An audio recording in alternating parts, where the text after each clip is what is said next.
ボンジョー。パリプロムナードチャンネルへようこそ。皆様いかがお過ごしですか？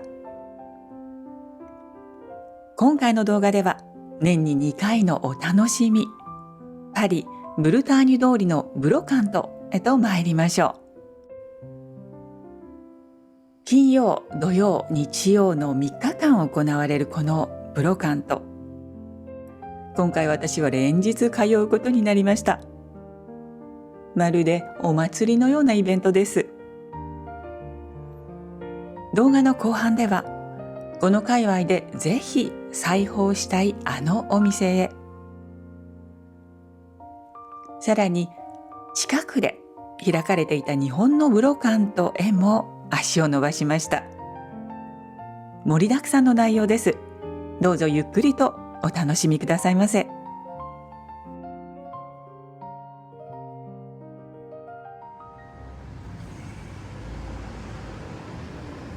5月の下旬ですが、その週末は時ならぬ暑さが予報されていました。それもあって、私は朝から行動することにしました。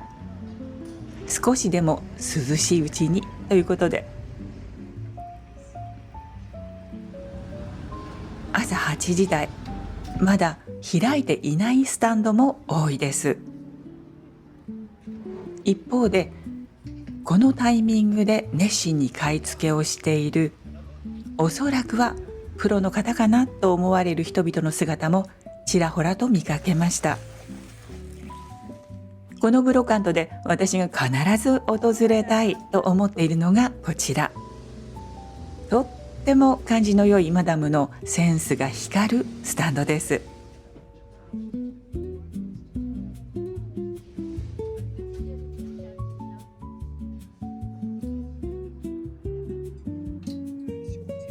これがなかなか素敵。コティのコンパクト。まだ中身が入っていました。お値段20ユーロとついています。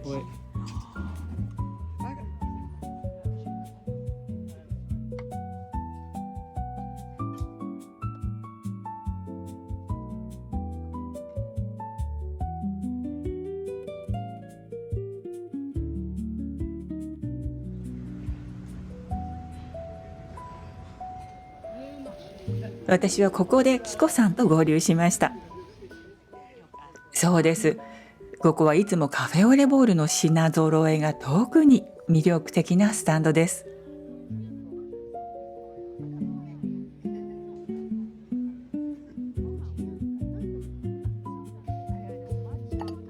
キコさんはこの2つのボールのうちどちらにしようかと思案中。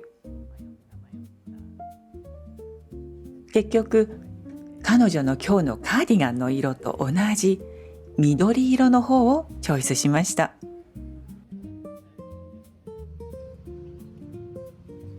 そして私たちが楽しみにしているスタンドがこちら。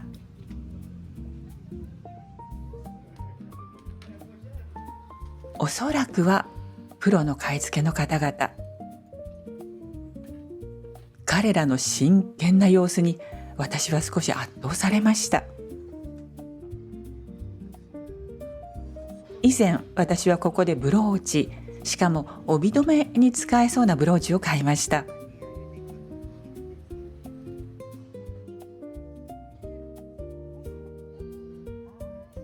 今回私たちは指輪に惹かれました。この指輪、内側の輪が回転するんです。このあたりのお値段は40とか50ユーロというものが多かったです。キコさんはこちらともう一つこちらを購入。複数なので少しお値引きしていただけました。私はなんとなく決めかねてしまって結局購入には至りませんでした。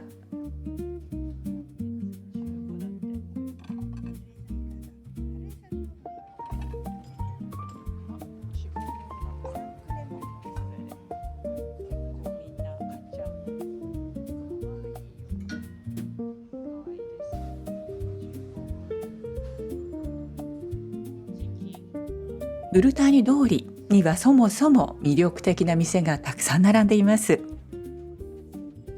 メールのウィンドウが可愛らし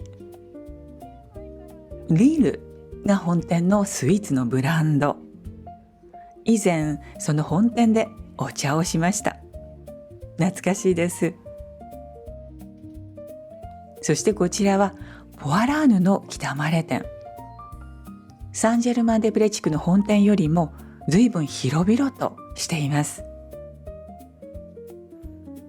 こうしてこの界隈がどんどんおしゃれになっていくなぁとブロカントに来るたびに実感します。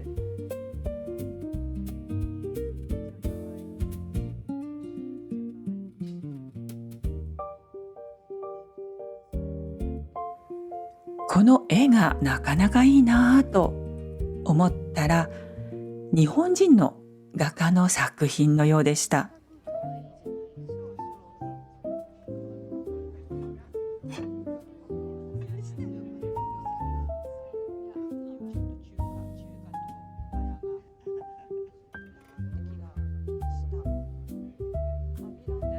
こちらのスタンドもやはり私たちはいつも惹かれます。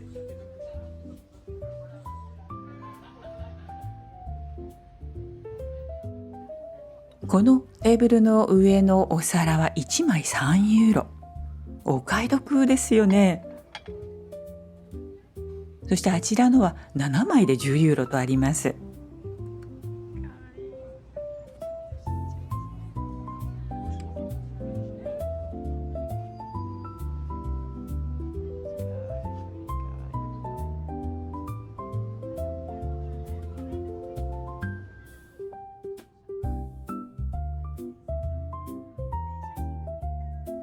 ルクルーゼのお鍋は火元から卓上に持ってきてもずっと熱いそうで、日本の鍋物にもおすすめとキコさん。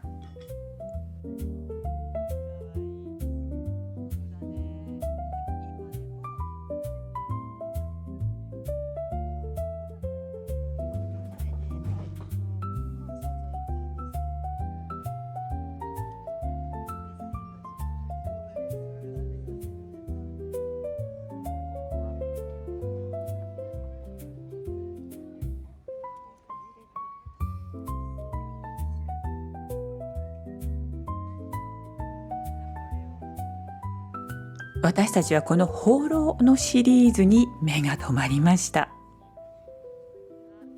このポットが想像していた以上にお手頃で5ユーロということでした。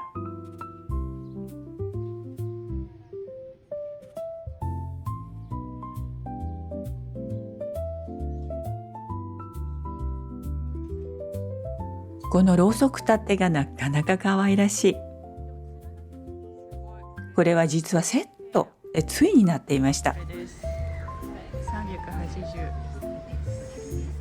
ちょっと考えてしまう値段かな。これは蜂蜜の容器かしら。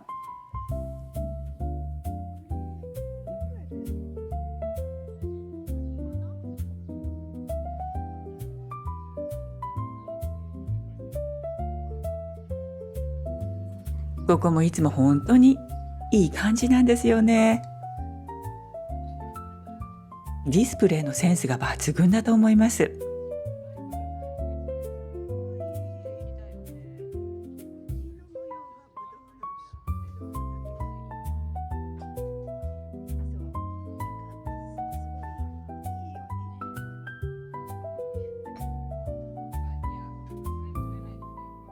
これはなかなかの迫力ですよね。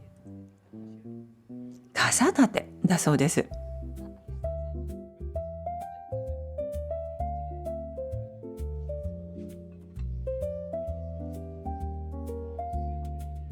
この日、私はお昼から別の用事があったので、ここで一旦切り上げました。そして翌日の土曜の朝、もう一度来てみました。朝はまだ閉じている店が多いので、カフェでコーヒーを飲みながら少し待とうと思います。この何気ない朝のひととき、これってすごく贅沢な時間だなと私は思うんです。私は日本から訪れていた友人と2人で散歩気分でブロカントを歩いてみようと思います。私はずっと気になっていたものをまず購入しようと思いました。それは戦後間もなくの日本で作られていた貝ボタンです。ワンシートで10ユーロ。ボタンが変わるとちょっと飽きが来ているシャツやカーディガンなどもまた新しい気持ちで袖を通せるようになるんではないかしら。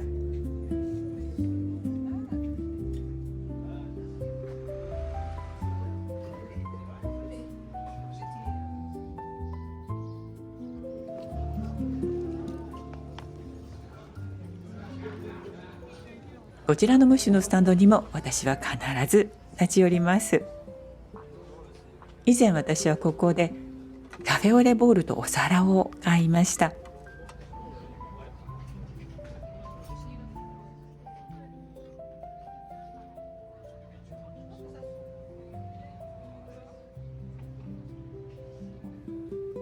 こちらは銀製品が充実していると思います。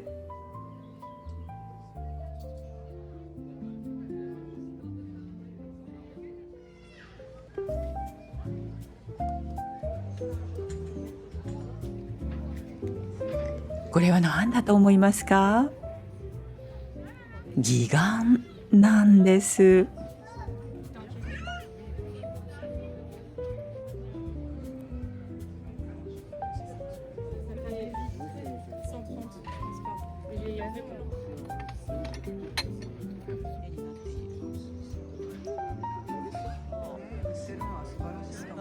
ライフルまでついてる。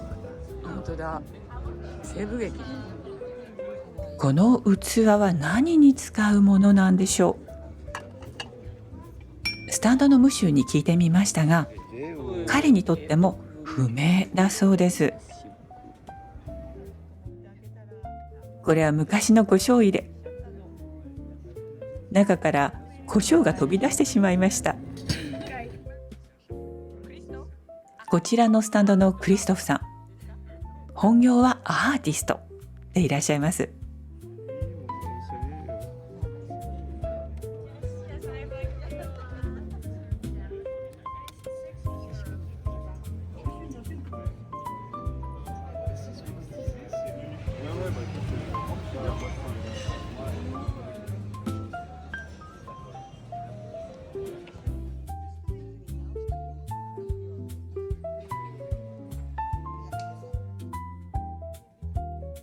私がボタンを買ったスタンドをもう一度通りかかった時、パリでとてもお世話になっている友人の姿が見えました。彼女はカルトナージュをするので、こういった布を上手に生かすことができるんです。それにしてもこの週末は真夏のような気温になっていて、日向にいるとちょっと辛いくらいの暑さになってきました。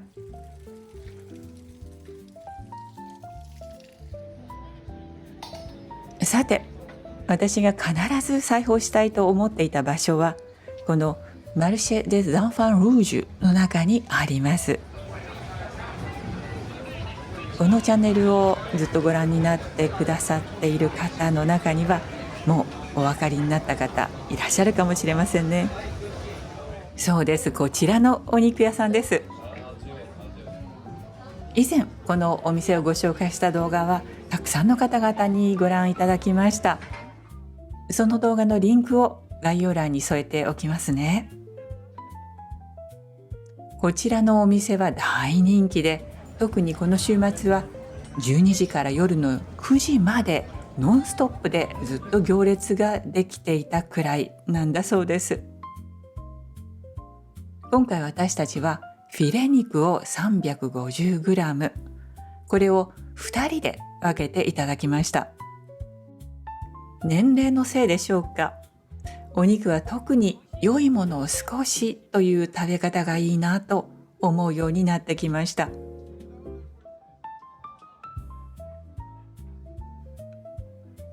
前回の動画で訪れた時は寒い時期でした。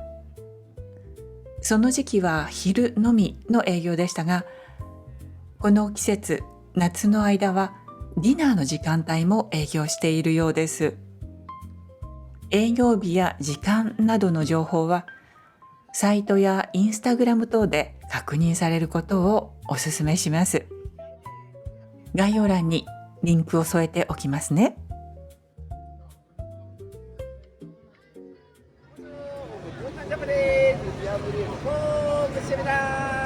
ひときわ注目を集めている日本人がいました。この方のお名前は浩二さん。この近くで日本のものを集めたブロカントを行っているようなんです。場所はこちらのギャラリーでした。中に入ると想像以上に広いです。聞けばなんと2フロア800平米の規模で展開しているのだそうです。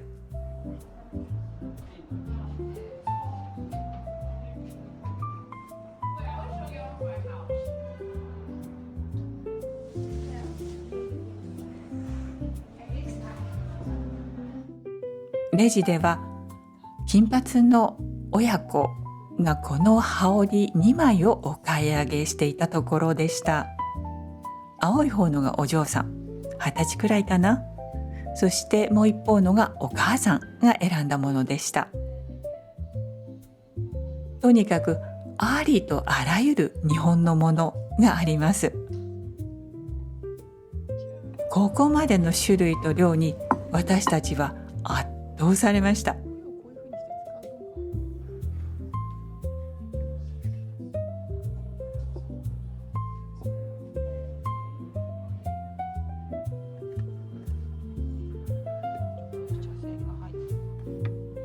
そしてとりわけ見事と思ったのはこけしのコーナーです。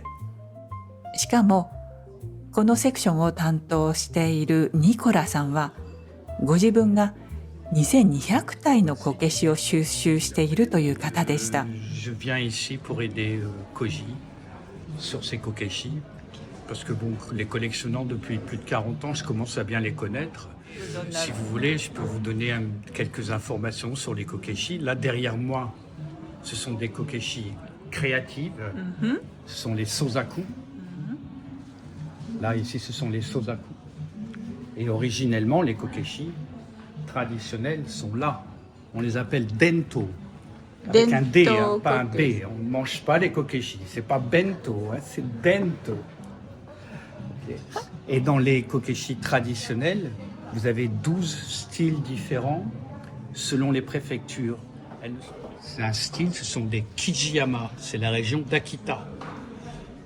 Ici, là, ça ressemble un peu à des Bouddhas, mais ce sont des Bouddhas. C'est de mes préférés d'ailleurs. C'est les Tsugaru, c'est Aamori, avec des cercles sur la tête. Ça ressemble un petit peu à des totems indiens. Ce sont des Yajiro, de la région de Miyagi.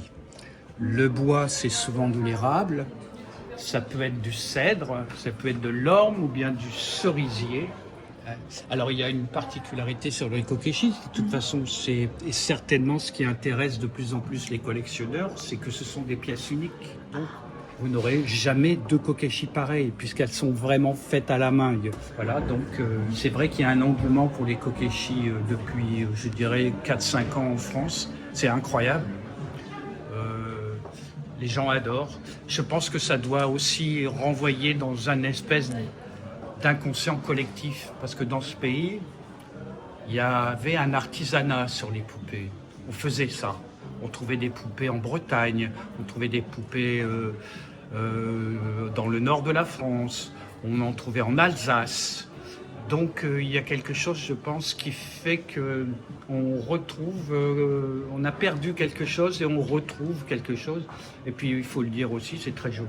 Les kokeshi, je trouve ça très très joli. Voilà.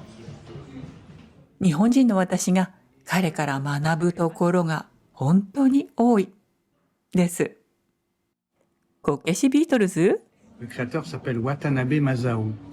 Alors on va revenir quelques années derrière, hein, plusieurs décennies. Let It Be, les Beatles, quand ils sont allés au Japon faire leurs concerts, ils en ont fait plusieurs, on leur a offert tous une kokeshi. Et on les appelle les kokeshi Beatles. 日本人にはあまり注目されなくなったこけしがこんな風に珍重されている、感慨深いものがありますね。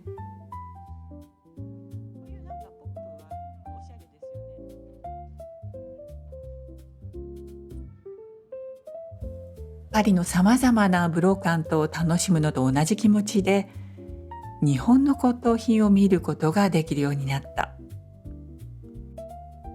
新しい時代になってきたなと思います。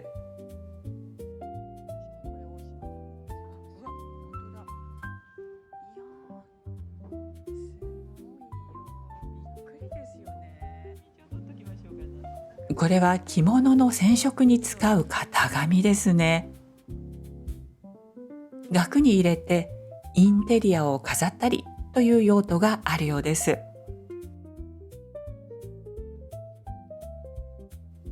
このようなものまでありました。日本人にとってはちょっと驚きです。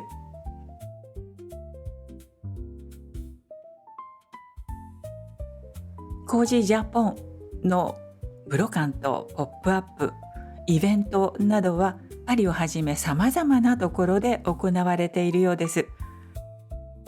概要欄にインスタグラムのリンクを添えておきます。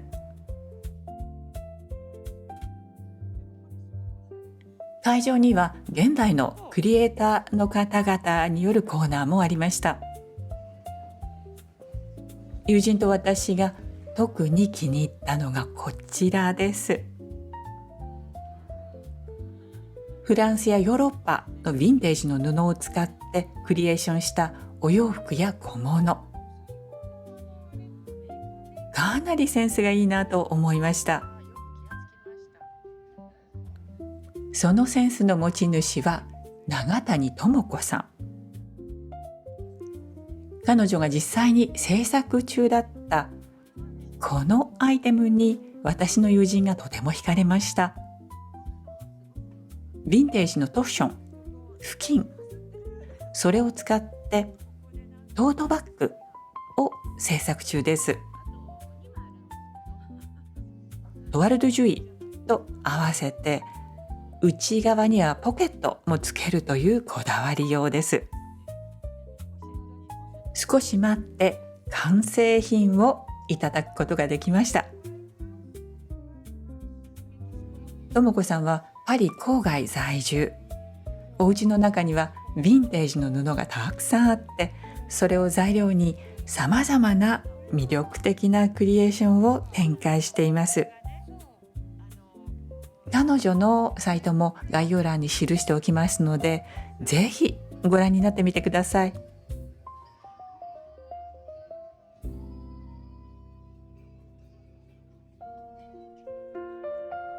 ブルターニ通りのブロカント、そして思いがけず日本の大充実のブロカントも満喫できた週末でした。最後までご覧くださいましてどうもありがとうございました。今回の動画はいかがでしたでしょうか。お楽しみいただけましたでしょうか。この動画が良かったと思われたらぜひ高評価をお願いいたします。そしてチャンネル登録がまだお済みでない方はチャンネル登録もぜひよろしくお願いいたします。お寄せいただくコメントにいつもたくさん励ましていただいております。どうもありがとうございます。ではまた次回の動画でお会いいたしましょう。アビアント